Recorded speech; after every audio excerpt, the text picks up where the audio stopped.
Owens, the content director of Alternative Press, and today I am joined by Rou Reynolds of Enter Shikari. Hey, Hello. how are you doing? I'm okay, thanks. Yeah, how are you? I'm all right, given everything. How are you holding up during the pandemic? Okay. I'm very busy because we just released the album, so I don't have the major complaint of boredom, which I think a lot of people have having to deal with.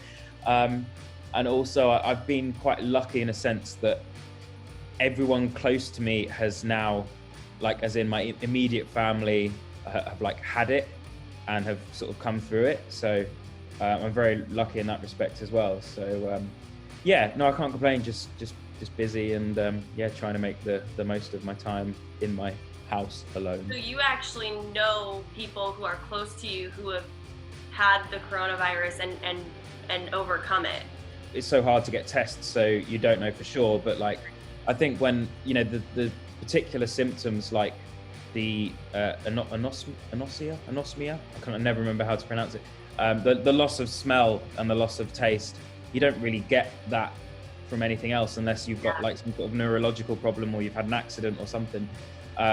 So a household that my girlfriend lives in, like a load of her housemates had that, and then some had like the proper symptoms, the cough and the flu and stuff. I'm pretty sure that I've had it and I've just been asymptomatic.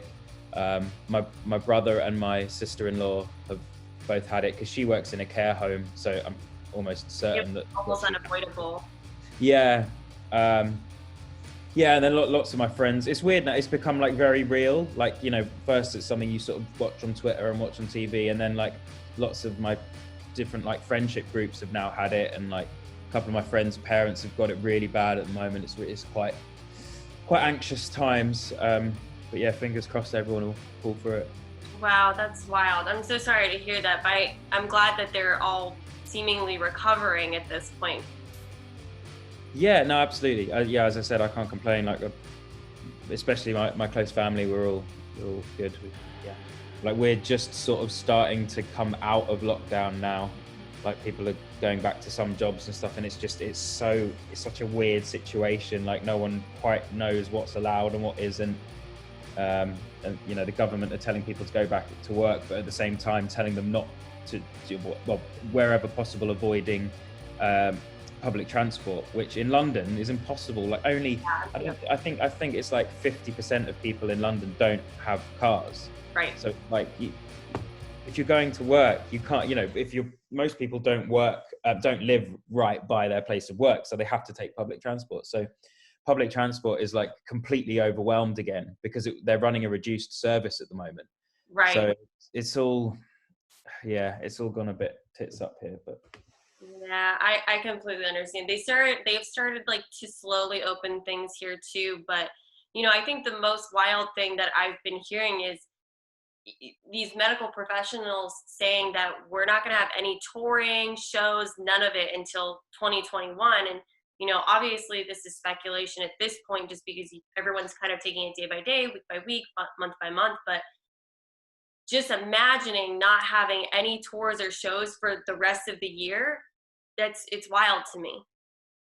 Yeah, it's I haven't really properly sat down and thought about that yet. Mm-hmm. Because we've got tours booked for the end of the year in Europe, Mm-hmm. and that even seems far enough off. But if it has to be postponed to next year, which is a complete possibility now, it's going to be so strange. I mean, I'm sure it'll have some good effects. Like, there's already a good effect that I've never spent this period of the year off tour. So spring basically. So my garden is brilliant. I've been gardening loads and I've learned loads about, and I'm, growing all sorts of vegetables because I'm actually home, and normally I plant a few things each year, but most of it dies because I'm just not here to care for the garden.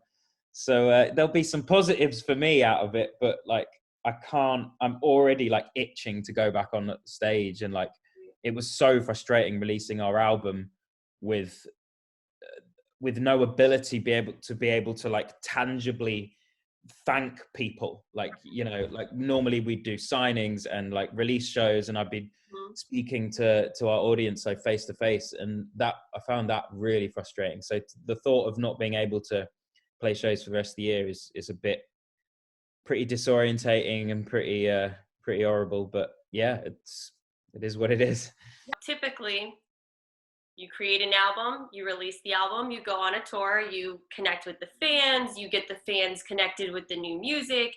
How drastically has this album cycle been, and like not being able to do the things that are just normal to you?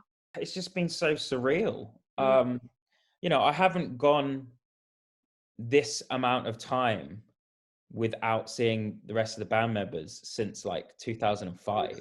Right. Like, it's just really odd. And, not being able to celebrate the album release with them was frustrating. And, our management, our whole team, it's been like a real cocktail of emotions. Because obviously I'm excited that finally the music has been released into the world, because it's something that we poured our heart into for the whole of 2019, and that more time and effort went into making this album than any of the others. So I'm super excited to bring it out and get people's reactions, and people, let it out into the world. But then at the same time, I felt like a bit of guilt, because it's like, I shouldn't be excited right now about anything. That's not fair. Like, we're in the middle of a pandemic. Like, people are dying. Like, how dare you be excited? So I had this niggling guilt thing. And then I had the frustration of not being able to, like, as I said before, like, meet people that support our band. Like, I do, even as an introvert, I do genuinely enjoy that. I enjoy the connection I feel with people through our music. So yeah, there's just all these weird emotions, and it just makes the situation even more odd. I'm used to my life being hectic, just Right. so fast all the time. So in some ways, it's been really nice, like, to be able to just like put a pause on everything. I'm definitely now just sort of itching, not even for gigs, but just for human Right. interaction. Yeah, it's been yeah, really weird. I've only seen like my dad and my girlfriend for the last, what are we now? 14 years into this pandemic. That's what All it feels right. like. For us, I know like we're 64 days in, and it feels Right. it feels like a lot longer. I'm like, oh, are we hitting the 100-day mark yet? Not even close. Yeah. You released this incredible album, and fans have it now. How are you connecting with them despite all of the difficulty that we're facing? The same way everyone else is, we're like, we're on social media, we're doing live streams all the time. One of the things I've done, which I guess is a bit uh, slightly different, slightly esoteric, but I think it's been helpful to a lot of people, is do live guided meditation, uh, Oh. live streams. Yeah, that's been really fun. And like, I just think at the moment when we're in this period where our lives have all dramatically changed very, very suddenly, and that can have all sorts of effects on our mental health, Mhm. often without even knowing it. Really, it's on sort of subconscious levels. So I think like just kind of revealing and talking about all my experiences with mindfulness meditation over the past 6 years that I've been doing it, and then like running little guided exercises, practices, for everyone. That's been really enjoyable, and it feels just like a way to connect that's also slightly different from just answering questions or playing gigs. Yeah, so I think it's a good tool that people can use. So it's been nice to be able to share it. Yeah, that's an excellent way of not only being able to connect with the fans, but also, you know, you're an artist that's putting your mental health and their mental health as a priority, which is so, so important right now, because it is hard to not get a little stir crazy and not feel this loneliness when you're just at home by yourself, or only seeing one or two people, that you may live with, or that you have no choice but to go and see. So that's really, I love that you're doing that. That's awesome. Yeah, no, it's been really enjoyable, and it's great to see the sort of different reactions that people have had, because some people have done some kind of meditation before, or some people are seasoned mindfulness Mhm. people. Some people, or I'd say the bulk of people are just coming at this as completely new information, really, for them. So it's been really interesting to see the reactions, and a lot of people have said how much it's helped them. So yeah, it's been cool. That's amazing. That's a great way to give back to the fans, though, without, you know, putting anyone in jeopardy. And you're being helpful and giving them something that's not just, you know, music or an interview. You're giving them something that can help to, you know, spiritually guide them to a more sound place. Yeah, and I think it's very odd to me that it's now, not now, it's been for a long time complete common knowledge that physical health is important. So we exercise, we watch our diet, we do all these things. It's impossible to doubt the utility of exercise, Mm-hmm. of physical training. Yet mental training, what does that even mean? No one focuses on that. No, we should be taught some of these techniques in primary school, really. Mm-hmm. I think, we are already seeing in different parts of the world that the curriculum is starting to include a bit more training in terms of how to deal with our own minds, because we're all mad, let's face it. All we have to do is close our eyes and just spend 5 minutes noticing what the inner turmoil, the inner madness, that will come. We'll just be bombarded with thought after thought and sensation and sound. We're just constantly alert to everything, or we're ruminating, we're concentrating on anxieties, regrets, fears, excitements, all these things. It's a barrage. So just being able to deal with that and being able to learn techniques to sort of handle one's own mental health, I think is really important. And there's just not enough outlets in our lives where we're sort of given the techniques and the tools to learn. When and why did you get to a place of being mindful that you needed to take care of your mental health and get your mental health sound with your entire, being? Well, it was just down to exhaustion, really. Like, I had a couple of one really difficult year, which basically was the inspiration for our second recent album, The Spark. And that's when I picked up mindfulness meditation as a tool to help with my own mental health. And then have since then had, there'll be months go by where my practice is not very consistent at all, and then there'll be like a whole year where I'll be doing it, every day. So I've sort of come back to it when I need it, but I think it's important to keep it as a routine, because that's when you really see the benefits and you really see the improvements start to leak into your everyday life. Because that, it's all well and good being able to put 10 minutes to meditate now and then, but if the more you do it, the more you can become mindful in everyday life. And that's when you're able to stop yourself, falling down sort of those circling thoughts where you just go off on autopilot. Speaking of The Spark, you put the album out close to 3 years ago at this point. How has your mindset changed, and then obviously affected the writing, recording, and release process? God, so much has changed. I mean, I'm in a much more sort of comfortable and stable position now. Like the Spark was all about human vulnerability, and this album is all about human possibility, which I think, even on the surface, that's an indictment of the different position that I'm in. Right. I'm able to sort of experiment and think about possibility as a concept, and in all its interesting dichotomies. They're very different albums, made by two different people, really. I think that's sort of what it feels like. Although they're both very much me, it's just different sides of me. Yeah, different versions of the same person. You Yeah. get very different things when you allow yourself to hone in on all of the different sides and variations of yourself and of your mind. Yeah, no, for sure. One of the things that Enter Shikari you've artistically progressed so much over the years, and you've managed to not only maintain a very large fan base, but you've able to grow it as well.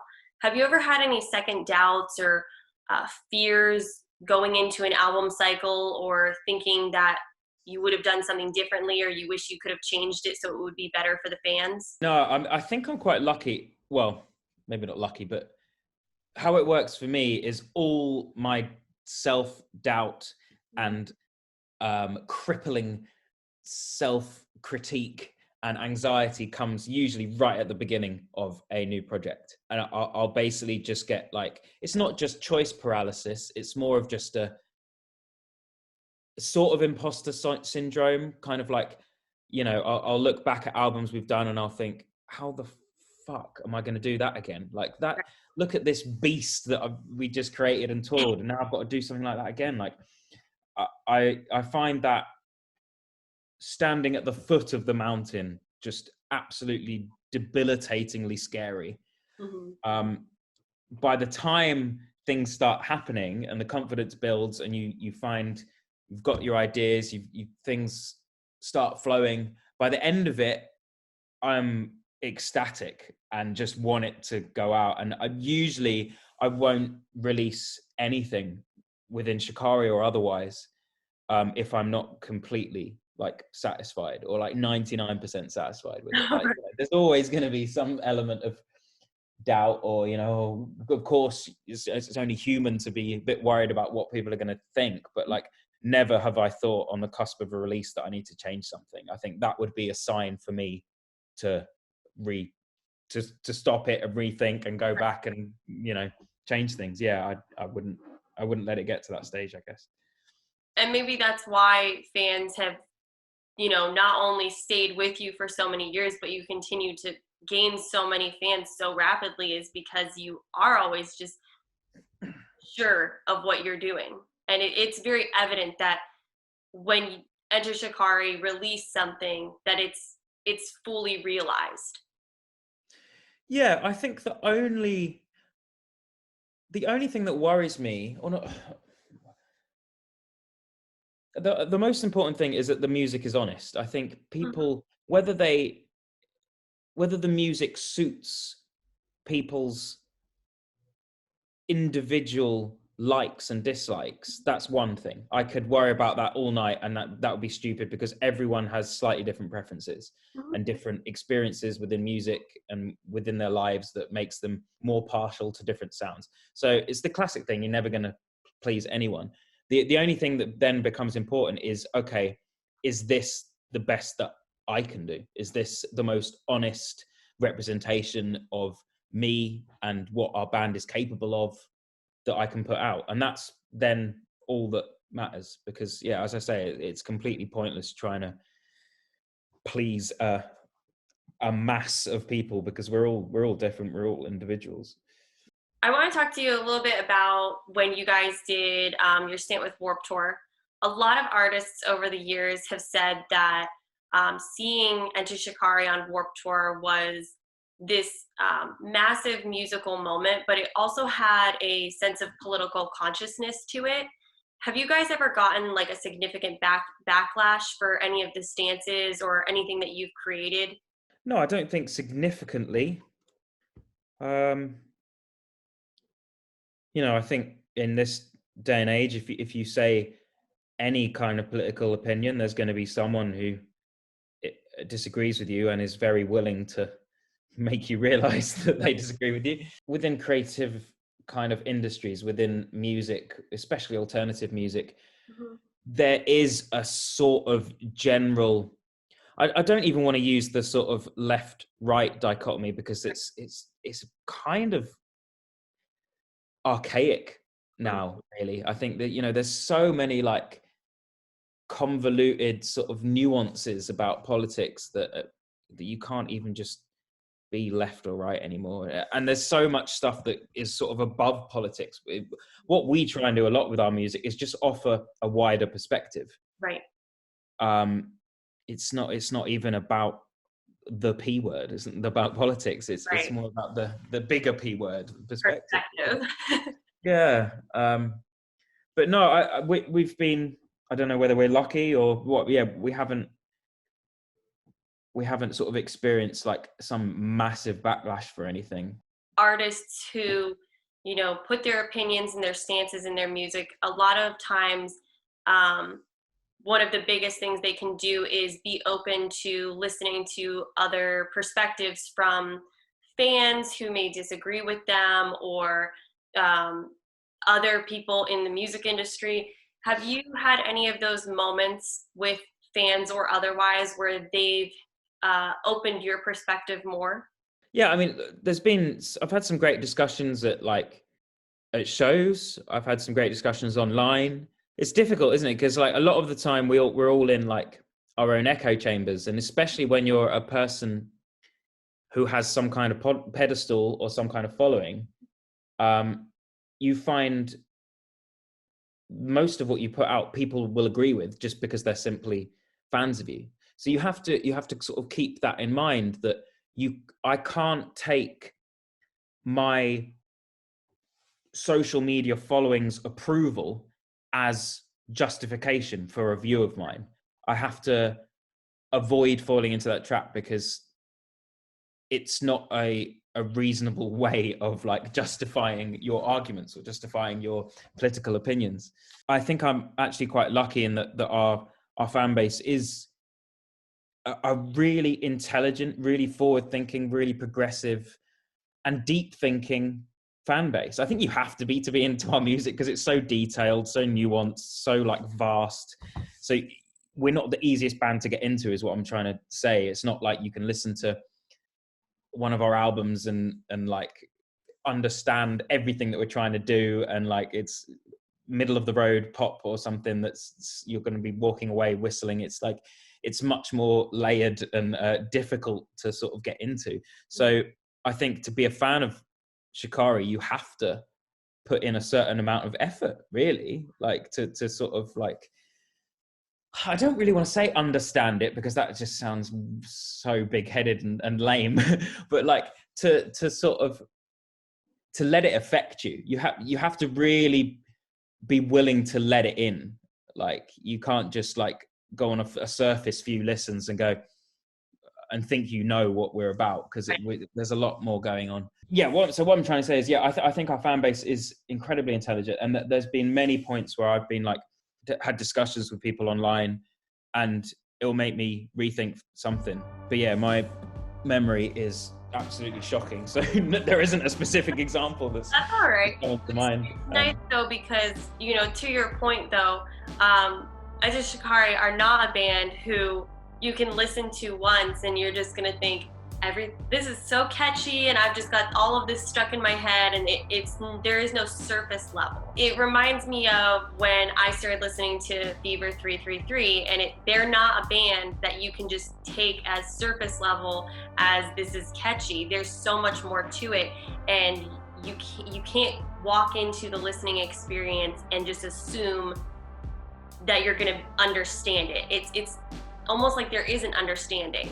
You just have to let it be, if that makes any sense. Yeah. I mean, there's a lot of bands, and this is absolutely not a criticism, but there's a lot of bands that do make very consistent, very straightforward music, and I love a lot of those bands. But Shikari isn't one of those. So yeah, we require more of an audience's time and effort. Yeah. And I think that we're very lucky because that it means that I get to feel a bit more connected, I think, to our audience, because I know they have put in the time.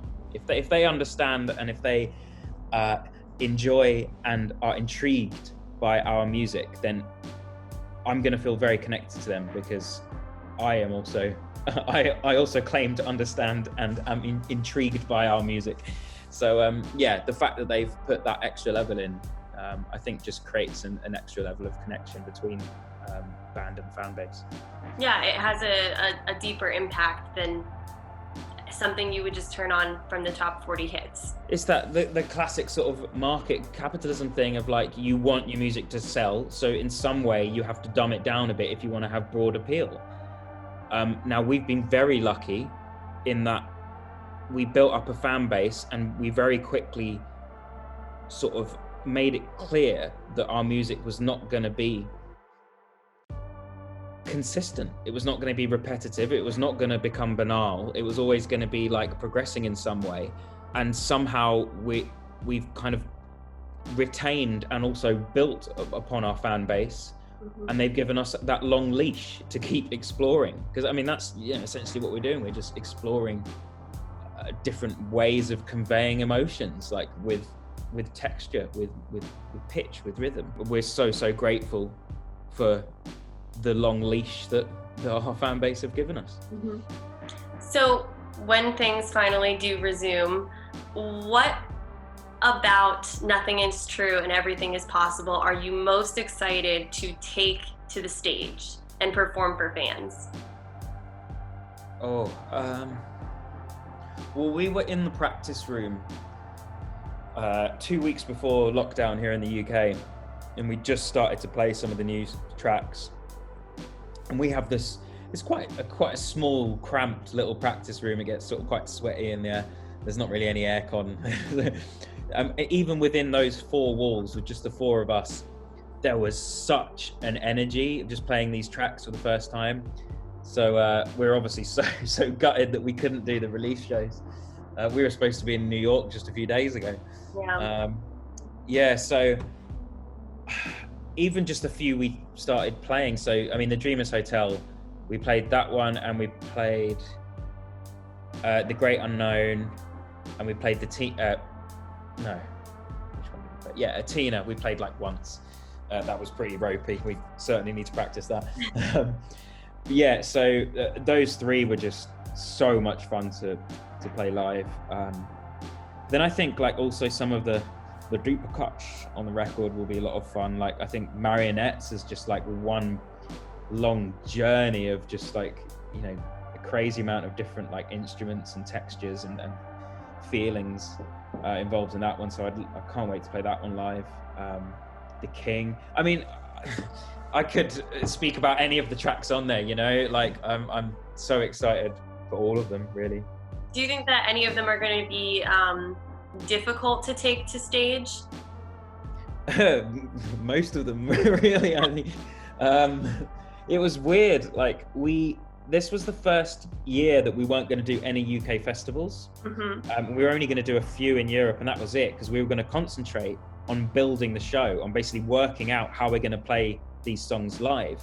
And now we don't feel like we're missing out, because no one's going to be playing any festivals. It's a lot of work. Like it's a lot of programming, working out who's going to play what on what instrument at what time, and sort of sharing all the responsibilities. I mean, I guess the two obvious ones, Elegy for Extinction, because it's a full orchestra. It's an orchestral piece even, so I hopefully one day we'll get to play that live with the orchestra. Like when we were recording it, like standing up on the podium in front of a 60-piece orchestra was one of the most surreal experiences of my life. Absolutely thrilling. So I'd love to do that live. And then also on the completely other side of the spectrum, Apocalypse Anonymous, which is really just like an electronica track. So working out how we can do that as live as possible, not just relying on sequences, but actually like playing as much of it as possible. That's going to be really fun and very difficult at the same time, I think. But it'll be worth it, because I'm sure fans are absolutely going to love it. I personally cannot wait to see this album performed on stage. I am very much looking forward to taking my at-home listening experience to a show finally. Yeah, absolutely. We can't wait. Hopefully it won't be too long. Hopefully not. Well, Rou, thank you so much for your time today. Stay healthy, stay safe, and we will see you hopefully very, very soon. And thank you again for your time. Thank you so much for having me. Wishing you happiness and health. Take care. Awesome. Thank you so much. We'll see you later. Cheers. See you later. Bye.